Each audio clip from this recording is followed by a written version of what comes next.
Hi, I'm Dan Roberts. I'm Adam Wan. We're Spartan Defensive Solutions. And we're here to just give you a couple of safety tips, if you will, to talk about not only being safe and how do you keep yourself and your family safe, but also some simple tips, techniques, and tricks that may keep you out of a situation that could lead to harm. And with that, we use kind of a defense model that's called avoid, mitigate, and defeat. So it's really three kind of steps, if you will. The first part is avoid. And so obviously the most successful fight that you could ever come out of is the fight that never occurred. So you want to avoid the fight at all costs. And with that, we talk about a concept called situational awareness, which boiled down to its most basic sense, knowing what's going on around you. If you can avoid conflict at any cost, from very simple tips and techniques, again, that's where you're going to do the best. So for instance, here's some simple actions that people don't think about. Locking their doors, whether it be your car doors or your doors at home. Very simply put, you want to make yourself a hard target. Most people are not looking to do you individually harm. They're just looking for the easiest target that they can find. So the more difficult you make it for someone to prey upon you, the easier and the better off you're going to be as well.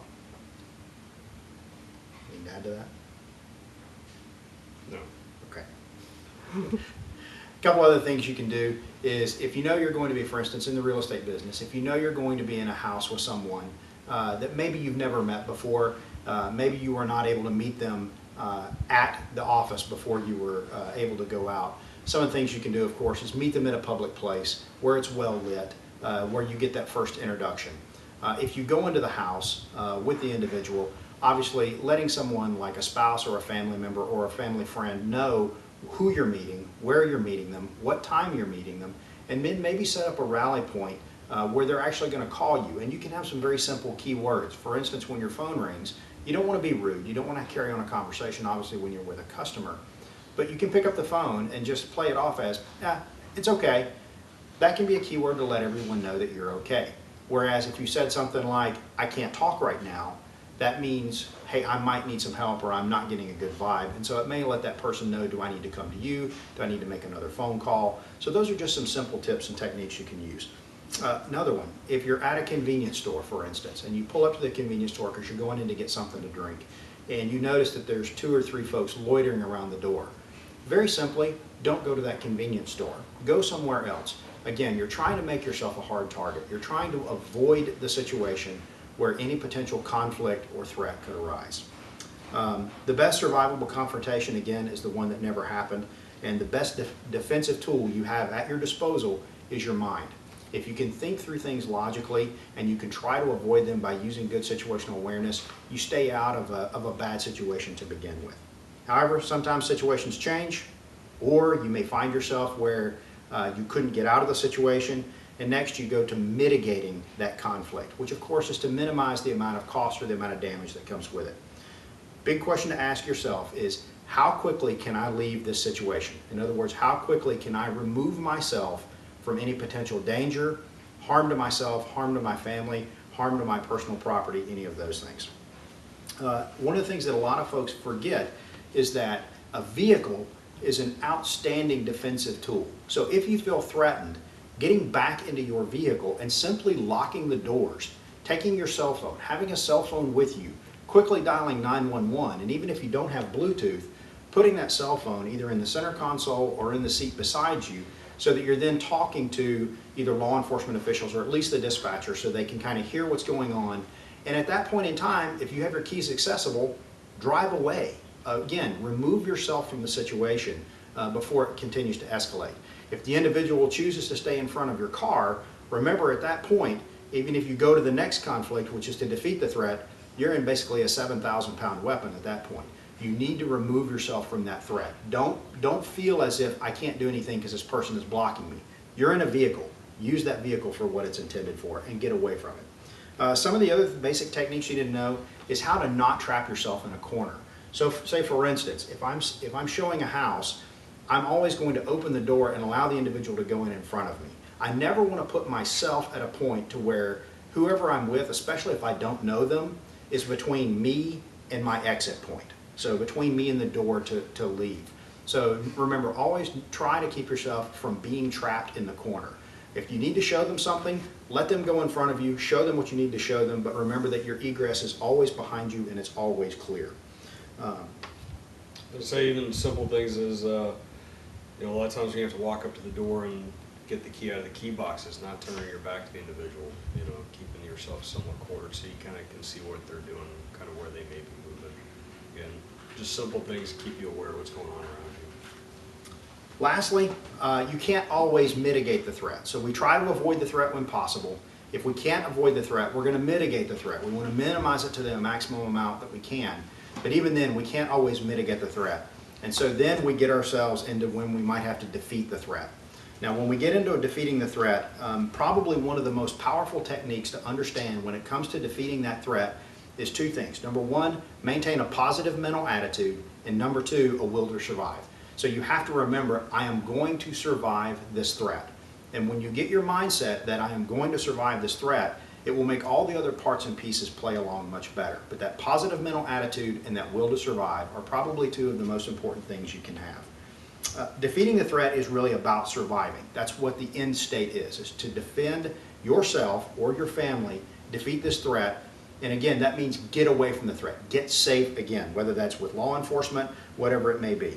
But there are numerous tools you can employ to defend yourself, and it's actually why we chose the name that we did of Spartan Defensive Solutions, because there's numerous defensive solutions which are out there to you, and just like a toolbox, you know, a toolbox doesn't have one tool in it, and that one tool does everything. You've got 10, 15, 20, however many tools in the toolbox, and they all specialize in what they are good at. You're not going to hammer a nail with a wrench. No, that's what you have the hammer for. Similarly, you're not going to try to take two pipes apart with a hammer. You might, but I wouldn't recommend it. So you need to use all of the tools which you have in your toolbox. Each of those tools has its own merits, it has its own strengths and weaknesses. Some of those tools for you in a defensive situation may include things like unarmed martial arts. So understanding some basic martial arts principles, for instance, how do you remove a grip from someone? So if somebody has you in a grip, for instance, if they grip the arm, the weakest portion of the hand is where the thumb is. So if I simply want to pull away, I'm simply going to pull towards the thumb. If they grip with two hands, again, I'm going to double my hands up, but I'm going to pull towards where the thumbs are.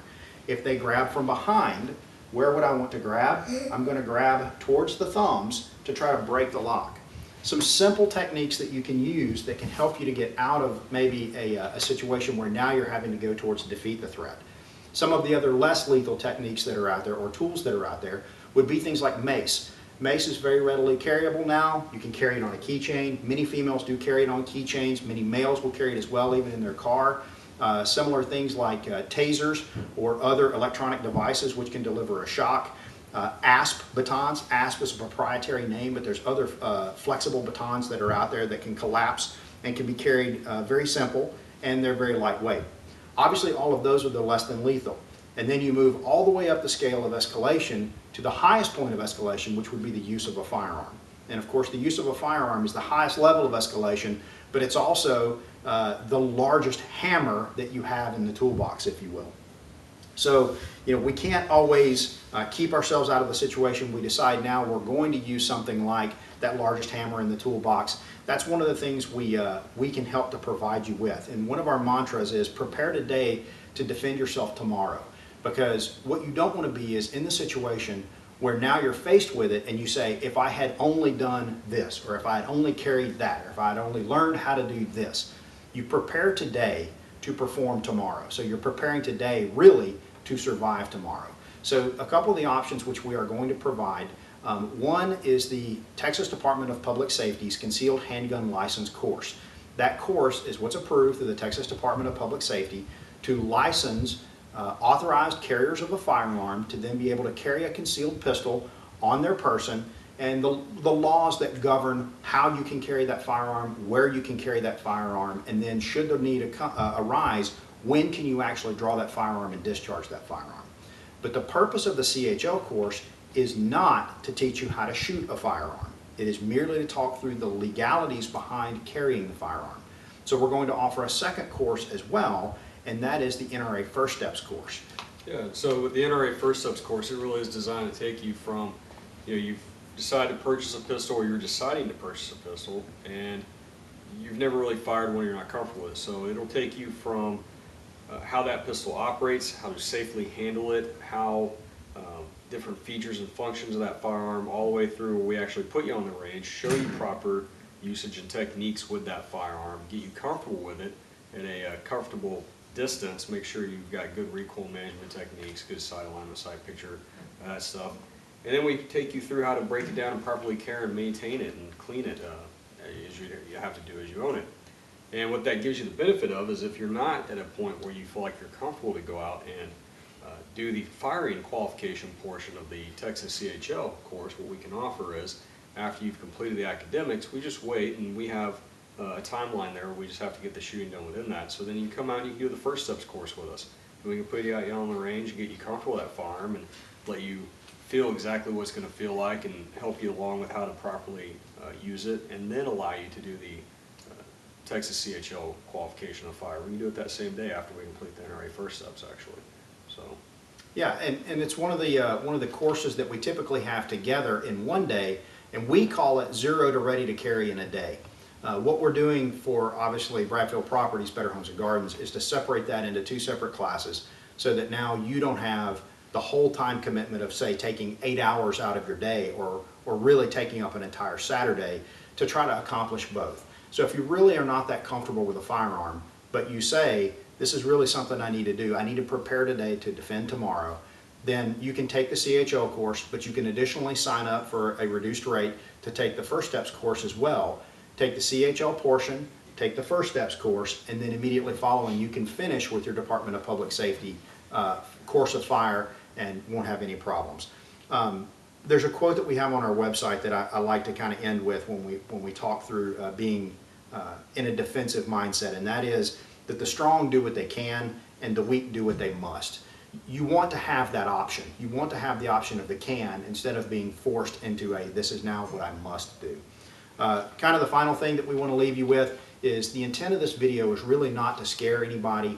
It's not to put you on guard. It's not to make you constantly looking over your shoulder. The vast majority of the people that we all live and work with in our communities are wonderful people. They mean you no ill will. They're not out to do you harm. But there is that small percentage of the population that is out there to either prey upon somebody or to do harm. And all we ask that you do is, again, you prepare today to defend tomorrow. Thank you.